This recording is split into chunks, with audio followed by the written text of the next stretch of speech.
Assalamualaikum warahmatullahi wabarakatuh. Perkenalkan, nama saya Riris Widayanti, Universitas Islam Zainul Hasan Genggong, Prodi Ilmu Pengetahuan Sosial, Fakultas Studis Umum, NIM 23 12 10 50 0118. Nah, di sini saya akan menjelaskan tentang hadis sebagai sumber hukum ajaran Islam. Yang pertama itu ada pengertian hadis.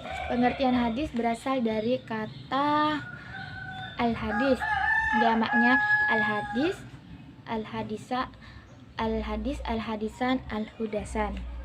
Nah, sedangkan secara etimologis itu artinya al-jadid, yang mempunyai arti yang baru. Di sini juga ada posisi hadis sebagai sumber ajaran Islam. Dan posisi hadis sebagai sumber ajaran Islam itu merupakan dua sumber syariat Islam yang tetap.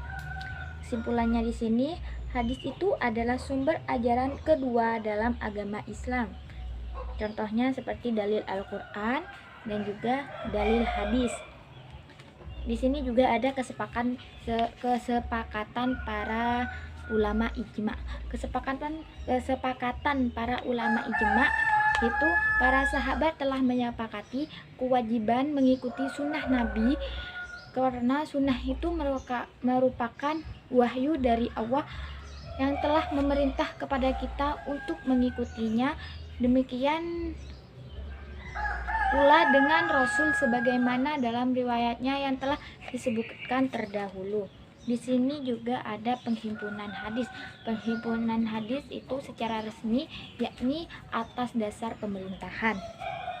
Di sini juga ada hadis sebagai ajaran agama. Yang pertama, hadis sebagai penjelas atau penegas. Hadis sebagai penjelas atau penegas di sini itu ialah untuk menetapkan hukum atau aturan-aturan yang sudah terdapat di dalam Al-Qur'an. Nah, yang kedua ada hadis sebagai penafsir. Maksudnya itu hadis sebagai penafsir itu adalah perincian dalam ayat-ayat Al-Qur'an. Yang ketiga ada hadis sebagai sumber hukum berdiri sendiri. Nah, di sini saya akan menjelaskan tentang fungsi hadis terhadap Al-Qur'an. Fungsi hadis terhadap Al-Qur'an itu ada 4. Yang pertama ada bayan tafsir, yaitu ayat-ayat yang sangat umum. Yang kedua ada bayan takrir, artinya untuk memperkokoh dan memperkuat pernyataan. Juga ada bayan naksi. Bayan naksi itu sendiri itu adalah hadis sebagai ketentuan yang datang. Nah, di sini juga ada bayan tasri. Bayan tasri mewujudkan suatu hukum atau ajaran yang tidak didapati dalam Al-Qur'an. Di sini juga ada perbandingan hadis dengan Al-Qur'an.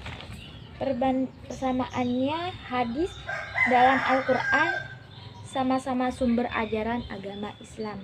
Nah, sedangkan perbedaannya, walaupun keduanya sama, namun tidak sama persis, melainkan ada perbedaan. Walaupun hadis dan Al-Qur'an itu sama, namun mereka mempunyai perbedaannya masing-masing. Nah, sekian presentasi dari saya. Jika ada salah, saya mohon maaf sebesar-besarnya. Wabillahi taufiq wal hidayah. Wassalamualaikum warahmatullahi wabarakatuh.